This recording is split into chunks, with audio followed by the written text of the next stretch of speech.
தமிழ்நாட்டில் அதாவது இந்த வாக்காளர் திருத்த பட்டியலை 3 வகையாக பார்க்கணும்.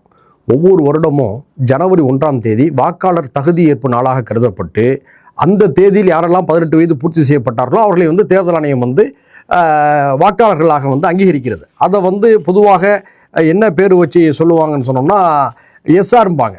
சரியா? அது வழக்கமான நடைமுறை. அதை மையமாக வைத்து தேர்தல் நடைபெறுவதற்கு முன்பாக எஸ்எஸ்ஆர் என்ற பெயரில் அவற்றையெல்லாம் அந்த எஸ்ஆரில் பெறப்பட்ட தகவல்களை எல்லாம் ஒருங்கிணைத்து இவர்களெல்லாம் வாக்காளர்கள் என்ற செய்தியை தேர்தல் ஆணையம் அறிவிக்கும். எஸ்எஸ்ஆர் அந்த நடவடிக்கையில் நம்ம குறை சொல்லலை.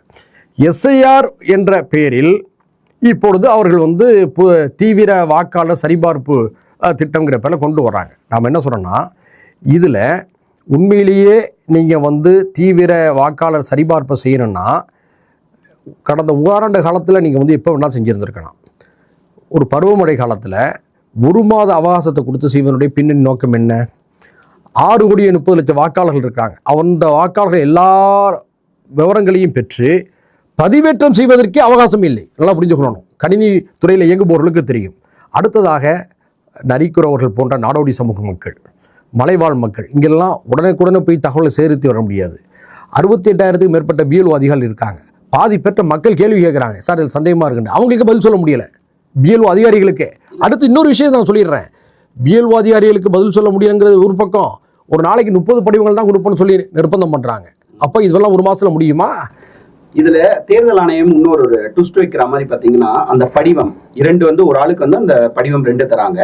அது ஒரு வேலை திருத்தம் பண்ணப்பட்டுச்சோ இல்லை திருப்பி அதை நீங்க ஆன்லைன்ல பதிவிறக்கம் செய்தாலும் அது ஏற்றுக்கொள்ள முடியாத ஒரு சூழல் இருக்கு அப்படின்றாங்க. அதை நீங்க எப்படி பார்க்க? இதுதான் அயோக்கியத்தனங்கிறேன்.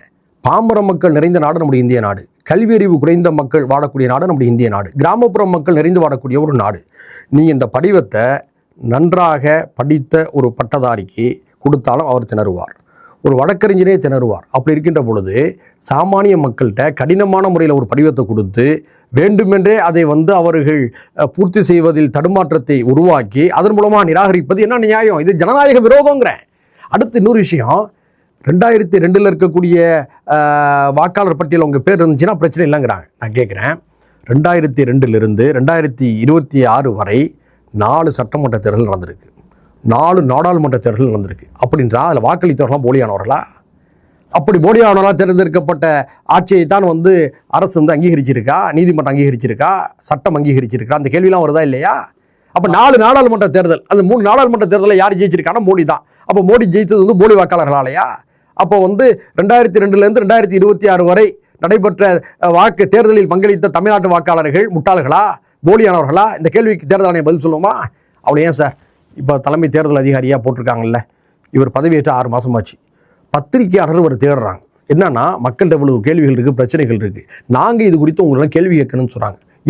ஏன் ஒரு ப்ரெஸ் மீட் வைக்க மாட்டேங்கிறாரு? உங்களை போட்ட ஊடக நண்பர் என்கிட்ட கேள்வி கேட்குறீங்கல்ல, முறைப்படி நீங்கள் அவர்கிட்ட தான் கேட்கணும். பதில் கிடைச்சா கேட்டுருவோம் சார். அதான் கேட்குறேன், ஏன் தேர்தல் ஆணையர் ஓடி ஒழிகிறார்? உங்கள்கிட்ட குற்றம் இருக்கு, உங்கள்கிட்ட ஏதோ ஒரு சூழ்ச்சி இருக்கு, அதனால நீங்க தடுமாறி ஓடி போறீங்க. மக்களுடைய நியாயமான ஐயங்களுக்கு உங்களால் பதிலளிக்க முடியல. பிஎல்ஓ அதிகாரிகள் 68,000 பேர்ல பாதி பேருக்கு விவரம் தெரியல. இந்த நிலையில 1 மாசத்துக்குள்ள நீங்க எஸ்ஐஆரை நாங்கள் நிறைவு செய்து டிசம்பர் 9ஆம் தேதியில அறிவிப்போம்னு சொன்னா இது கேலி கூத்தல்லவா?